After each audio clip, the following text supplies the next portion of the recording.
Welcome back to our SEO series. In this video, we're actually going to talk about the general strategy that we're going to use in order to create our blog content. So what is important here to understand is that you need to be focused on creating content that is actually going to attract the right people so that you can sell your services or get the ideal client. So first, what we want to do is we have a general idea of what it is that we do, what are the services that we're selling. And if you're a new business, maybe you need to finalize what that offering is. You want to start with that and then do a little bit of market research and then do content research. So we'll break that down in the next 5 steps there. So for the 5-step SEO and content strategy, let's go to our first one, which is the silo structure. So I briefly touched on this in my previous video where I said you don't want to start with 10, 15 silos. Maybe 3 is ideal. Even with those 3 finalized, you want to start with 1 and flesh that one out and then go to the next one, but have 3 lined up so you have a general idea on what you're going to be focusing on. So here, if you're not familiar with this or if you haven't done this type of exercise first, I would just sit down and write 10 broad ideas for content writing that you think apply to your business. So that way you can compare it with the next step is when you would compare it with your competitors, who's doing what. So explain how each topic applies to you. So again, this is a simple exercise. Probably don't want to spend more than 30 minutes or maybe even an hour if you want to think it through a little bit more. And then brainstorm 3 to 5 topics within each of your broad topics. So I'll give you examples towards the end, but right now, just think like business and productivity, those types of general big silo areas. So that would be our first exercise. We want to spend 30 minutes or so trying to write down what you think is relevant to your service offerings and your products. That would be the first step. So the second step is to actually list your offer. So if you're providing a specific 2-hour consulting and that is your offer, then you want to write that down and say it's going to cost this much and this is going to be the service and this is what the end user is going to get out of that 2 hours that they spend. Figure out what your product is, what your service is, who it is that you're selling to. You want to explain to your user, this is the problem, this is my service, and here's the outcome, right? So mapping out, just getting clarity on what your offer is.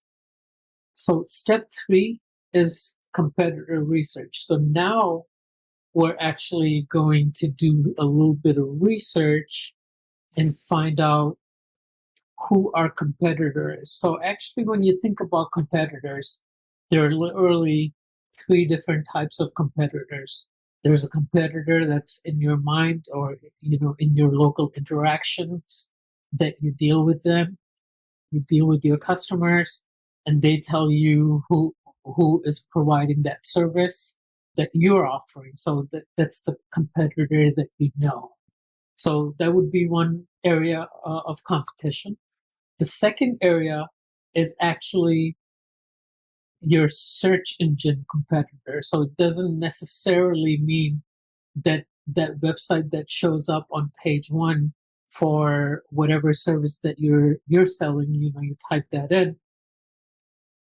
The results that show up on that first page, that website doesn't necessarily have to sell the exact services that you're selling. They could be like an authority site that does really well for that keyword. So, if I'm looking for, let's say, SEO services, you might have like a WordPress blog that shows up that talks about SEO services. So they don't provide SEO services, but they're talking about SEO services. So that's why they're on page one.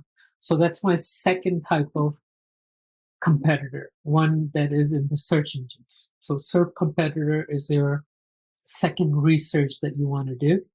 And then the third research would be your actual competitors that are spending money to get the clients that you're looking for. So these are people who are actually paying for SEO services. And those would be the direct competitors if I was to provide SEO services, right?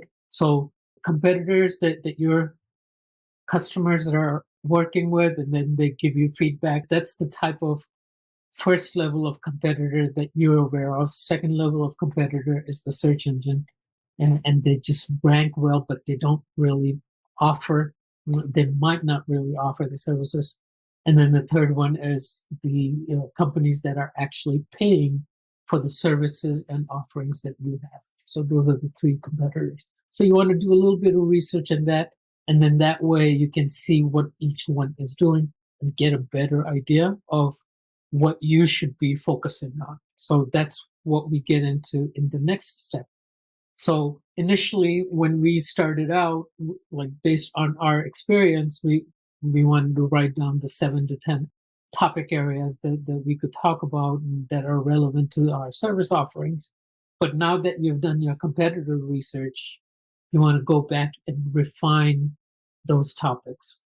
So this time, out of the 10, after you've done your refinements based on your competitor research, let's say you want to pick three. Okay. Pick three general areas. So productivity could be like one general area. Entrepreneurship could be one general area. Those are just very broad topics. You're not going to rank for it, but that's the general topic that you're going to have in your blog silo page. And it says, we're going to talk about entrepreneurship, right? It doesn't have to be very specific. There could be so many different aspects to entrepreneurship. And that's what we want to get into when we talk about the 5 to 7 maybe broad keywords within each of your silos. So if we're talking about entrepreneurship in this case, you could be defining those entrepreneurs like people who are just starting out, people who are in a specific industry. So entrepreneurship can have many different topics there, and that's what we want to start focusing on in those topics. Once you pick your broad keywords, then you want to actually do keyword research using tools like your keyword planner tool provided by Google or other paid solutions. I'll probably list those in the description below, but that's a whole different subject area within SEO, the tools that we can use to find some of these keywords. So I don't want to get into that in this video, cover it in some other video, but for now I want you to think about the overall big picture again in terms of creating a strategy for the content creation. So once you have your broad topics, you would do long tail keyword research. All right. And then the last step now is to actually get content ideas. So once you have your long tail keywords, you would type those into the search, look at the list of pages that are displayed and see what the titles are that other people are using and try to come up with a title first that is similar to what you're seeing in the search results. And then you're able to have, once you have the title, at least the general concept of the title that you want to write about, then you can actually figure out what to write about. That would be the next step. So now let's actually get into an example here, going from the big silo idea to your broad topic, and then to more specific topics within that broad topic. And then I actually didn't go into long tail keywords. I should have done it, but we'll cover that maybe some other time. So like a general silo for, let's say, a marketing company building your audience. Audience is a very broad topic that applies to any company that wants to do marketing. And then within that building your audience concept, there are different ways that you can build audience. You can do content marketing, you can do SEO, you can do building your email list, you can build your audience through paid traffic. Again, those in itself are really broad topics. And in this example here, within content marketing, you have blog marketing and then video, YouTube marketing, Facebook marketing, which is focused on building content. And same example for SEO here. So WordPress SEO is going to be a little bit different just because of the tools and functionality that is available within WordPress compared to YouTube SEO because of the tools that are available within YouTube that help you find the keywords and optimizations and whatnot. So every SEO for every platform is going to have different ways to implement it, different tools that help you with that process. So you can write about SEO, just about YouTube SEO, and that could be a whole bunch of articles there for you. And for WordPress, obviously, there could be a whole bunch of articles for WordPress specific SEO, right? So that's how you want to think about your overall content marketing strategy. And once you create a spreadsheet, come up with these general ideas, now you have the structure in place. The initial first few videos, we talked about how to set up your WordPress for SEO. We covered the silo structure, how to actually set it up. We covered how to set up your blog. And now we're covering what it is that we're going to be talking about within that blog in order to attract the audience that you're looking for. I hope that gives you a better understanding of what is necessary in order to do a proper website setup that is geared to drive traffic and that is geared to attract the audience that you're looking for. So this piece here is more about the overall big picture, what you're going to be writing about. The earlier videos were more about the actual technical stuff that was needed. In our next video, we'll talk about, now that we have the general idea of what to write about, what happens when you actually have 15, 20, 100 blog items on your website? What are some of the things that you need to be aware of? Like, how do you do internal linking to optimize the juice that is given to each page so that it ranks better on the search results? So internal linking, backlinking is another word that you can use for that.